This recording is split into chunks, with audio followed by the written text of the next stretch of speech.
On nous empoisonne depuis des années et j'ai l'impression que ça choque personne. Et quand je parle de poison, j'exagère pas. On a analysé le sang de centaines de personnes. Résultat, 100% étaient positifs à ces polluants qu'on appelle les PFAS. 100%. Même le Covid, il n'a pas atteint ce score. Du coup, on va voir pourquoi, même avec beaucoup de volonté, on est tous condamnés à vivre avec ces polluants jusqu'à la fin des temps. Ouais, je crois qu'on en fait un peu trop là. Là, c'est too much. Les PFAS, ce sont des milliers de composés chimiques de synthèse qu'on utilise dans l'industrie depuis des décennies et il y en a partout. Dans la peinture, les cordes de guitare, les climatiseurs ou encore les poêles en téflon qui empêchent tes œufs de brûler.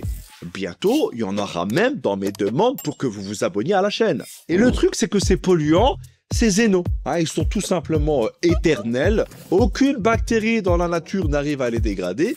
Dis-toi qu'une fois émis, ils sont là pour des milliers d'années. Vous vous rendez compte que la seule chose bien solide que l'humain a réussi à créer, après évidemment les Mercedes 240 et des taxis du Maroc, c'est un truc qui nous rend malade. Bravo les gars. Je pense qu'on peut dire factuellement qu'on est la civilisation la plus éclatée de l'histoire de l'humanité.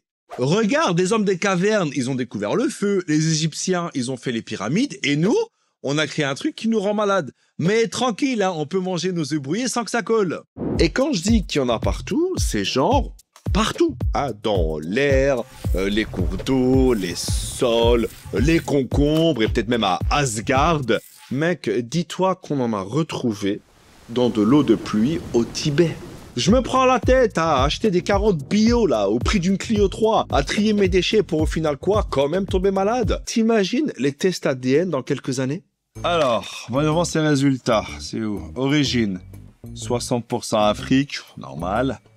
20% Asie, cool. Et 20% plastique alimentaire. D'accord. Et visiblement, j'ai un ancêtre en téflon. Ok, c'est dingue, on en apprend tous les jours. Et ça fait des décennies que les industriels nous cachent le côté toxique des PFAS. Et sur ce point, je pense que c'est pas juste de leur faute, mais aussi de la faute des gens qui nomment les choses. Regarde, PFAS, c'est en fait substance per- et polyfluoroalkylée. Mais c'est qui les connards qui donnent des noms compliqués à des choses dangereuses? Je sais pas s'ils avaient appelé les PFAS substances dangereuses qui polluent et qui rendent malades, tu vois? Là tout de suite ça me parle. Là ça me donne envie de les éviter. Faut savoir qu'on a déjà lié les PFAS à plusieurs maladies et en 2023, le Centre international de recherche sur le cancer a classé la PFOA et la PFOS, deux PFAS historiques, dans le groupe des cancérogènes certains pour l'humain. Et t'as d'autres études qui font un lien entre PFAS et pneumonie chez les enfants, l'obésité, le cancer du sein, etc. Et tout ça, ça fait pas la une des journaux. J'ai vraiment hâte qu'on trouve un lien entre les PFAS et l'islam, comme ça c'est sûr, tout le monde en parlera. Les mecs qui manifestent pour la retraite, vous vous trompez de combat, parce que vu comment c'est parti, même si vous l'obtenez à 55 ans, pas sûr que vous soyez vivant pour en profiter.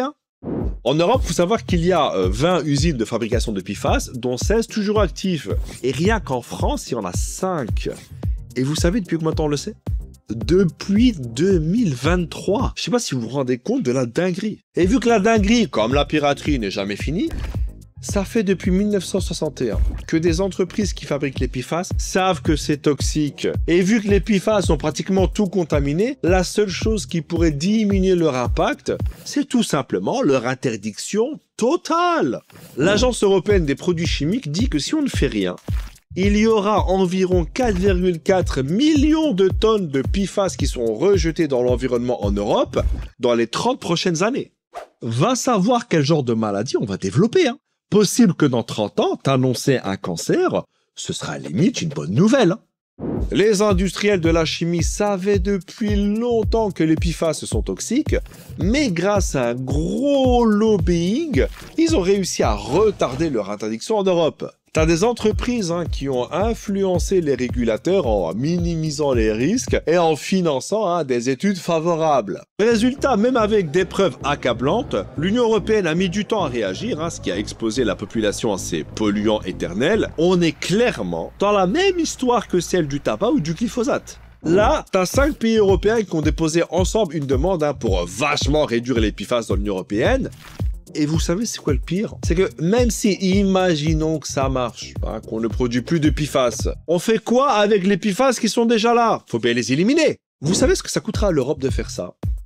Jusqu'à 100 milliards d'euros par an, selon une enquête du Monde. Je répète, pour dépolluer ce que les industriels ont fait depuis des années, ça nous coûtera, nous, Européens, jusqu'à 100 milliards d'euros par an. Et dis-toi que t'en as même qui disent qu'il n'y a pas assez d'argent sur Terre pour retirer les PFAS de l'environnement aussi vite qu'on les produit actuellement. Du coup, avec tout ça, j'ai une question. Selon vous, que devrait faire l'Union européenne pour arrêter ces polluants? Vous mettez ça en commentaire et on se donne rendez-vous la semaine prochaine. Ciao.